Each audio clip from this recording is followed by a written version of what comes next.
All right, let's listen to a doctor.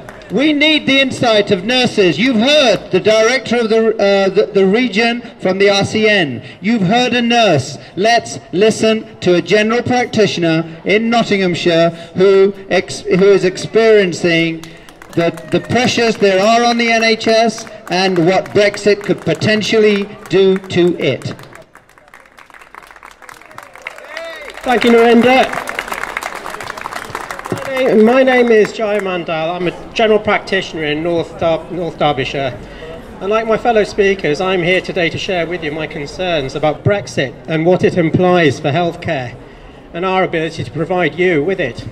Now, working in clinical practice is both challenging and very demanding, but it's also very rewarding. You, the public, you place your trust in us when you're at your most vulnerable, when you're feeling ill. And in order to look after you, we require a properly funded and well-resourced and staffed health service in general practice, where I work, and in our hospitals as well, which we rely on very heavily. Brexit has not happened yet, and it's already imperiling this. We're already seeing shortages of crucial medications. I know this has already been covered, and I'll be reiterating the points that my fellow speakers have made. Various reasons we're seeing these shortages. But a major factor, according to the Royal Pharmaceutical Society, is stockpiling in anticipation of supply problems in the event of a no-deal Brexit. And we expect this, already as bad as it is, to get even worse. Project Fear? Or is this a logical consequence of abruptly ending decades of frictionless trade in medications across the entire European Union, and the single European market and the customs union? It's also what the government itself has told us in the Operation Yellowhammer documents that were released earlier this week, under duress from MPs. They were called the reasonable worst case assumptions, but as we're seeing, worst case these days sounds like the likeliest case. We were told that no deal had 1,000,000 to 1 chance of happening, but now it's looking like the likeliest outcome. The Nuffield Trust, an authoritative health think tank, estimates that after Brexit, the import of medications could face no fewer than up to 44 new checks, requirements and controls. Now think about what that will do, you know, with perishable medications like insulin or radioisotopes, you know, life-saving medications that are needed, for example, in cancer chemotherapy. None of this was in the narrative of the Leave campaign in 2016. What was in the Leave narrative was a characterisation of European immigrants as a major burden on our health service. Nigel Farage claimed that the problems of the NHS were because it was less a national health service and more of an international health service, providing care to freeloading immigrants. You know, the ones that also pay income tax and national insurance to pay into the service like the rest of us. Now, in one sense, thank you. Now, in one sense, his description of the NHS as an international health service was correct, but not in the way he thinks. One of the most enriching experiences of my career has been the privilege to work with so many colleagues from other nations, particularly from the European Union. So many of them have developed their careers and settled here. The nationality was never an issue. Freedom of movement, applying as much as it does to Britons wanting to move and work across the European Union as it does to other EU citizens wanting to come here, meant that there was no conflict between national and European citizenship. But now it has become an issue, and unnecessarily so. The fact that so many of our fellow European citizens from other European nations should feel so unsettled about their place in our society after living here for years as our colleagues, as our friends, and as our neighbours is appalling enough.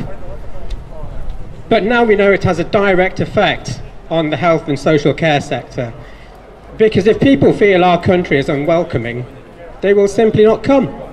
Sheila's talked about the 90% collapse in nursing applications from the rest of the European Union in the year to September 2017. And this is at a time when we already have 40,000 vacant nursing posts, and training bursaries for student nurses, as Joanne described, have been cut. Now, I have the utmost respect for the professionalism of my nursing colleagues. We simply could not function without them. But professionalism can only compensate for inadequate staffing numbers so far before quality of care suffers. And John very eloquently described that in his speech earlier on.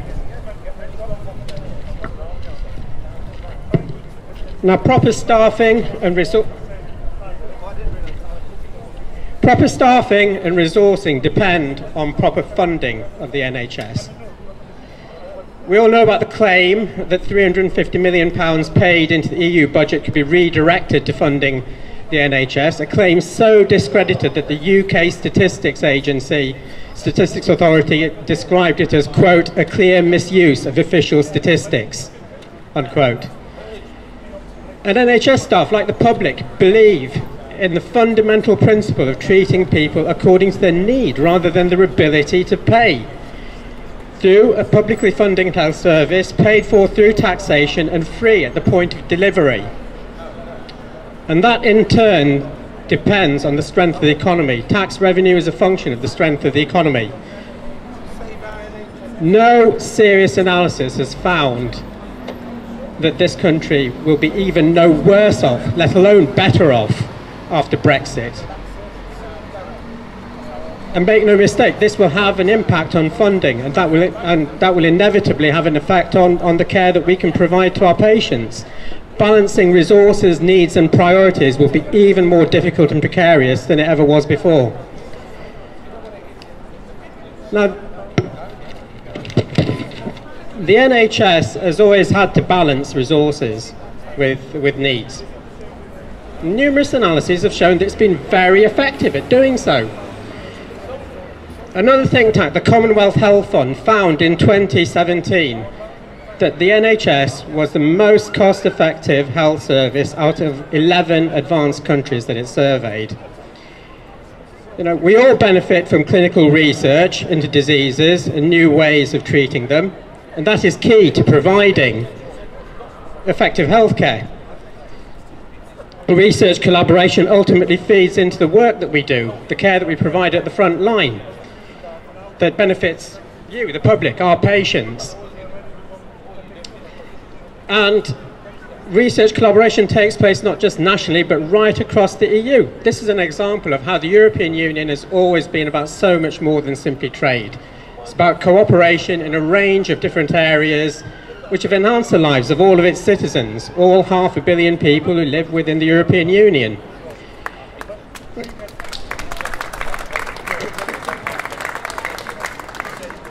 Now, the EU, the UK pays into the European Union budget, but we draw on it as well.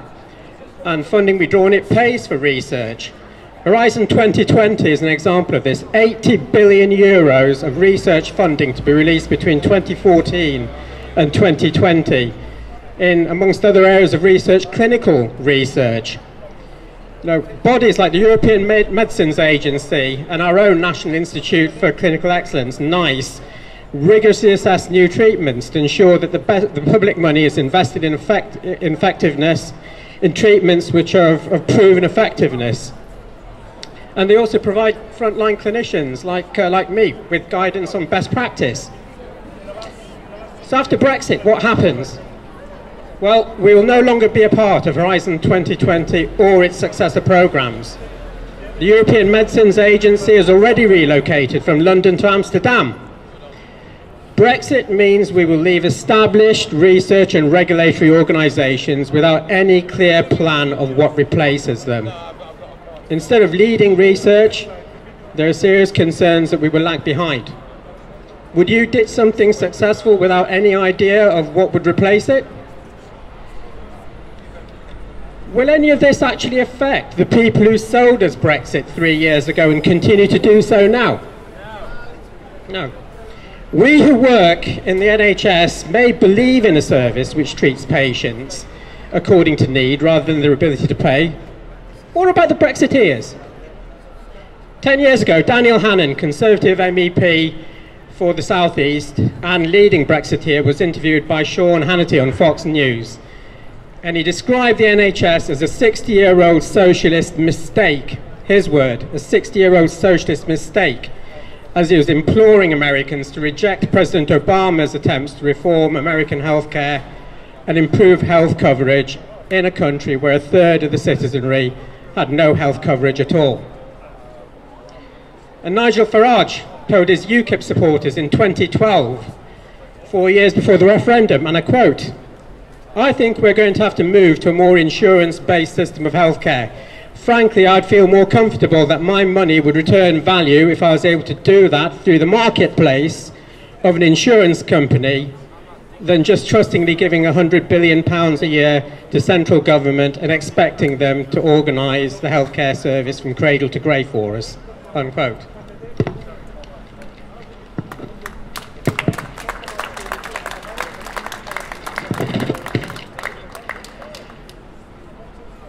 Strange how this didn't feature prominently in 2016, isn't it? Strange how Daniel Hannan had to point out that the NHS was a socialist mistake on an American TV channel rather than here in the UK. As Farage spent so much time in America supporting his friend Donald Trump that he wants to see the most expensive and least efficient healthcare system ranked 11th out of 11 countries by the Commonwealth Fund replicated here. What would an insurance-based system mean if you've got friends or family or yourself have pre-existing health conditions? How much would you pay in premiums? Would you be able to afford to pay? So keen was Farage to blame the difficulties of the NHS on immigrants that the fact that he wants it replaced altogether was overlooked. In planning how we can best look after the health of the nation, we need solutions. All the Brexiteers are giving us as scapegoats. So, there you have it. We can choose between the NHS and Brexit. The Brexiteers, obviously, have chosen Brexit, some nostalgic return to the 19th century when Britain was a glorious imperial global mercantile nation. The problem is, there was no National Health Service back then. But what about the rest of you? I think it's your hands, all of our hands. The NHS will survive as long as we fight for it. Thank you. Thank you, Jay.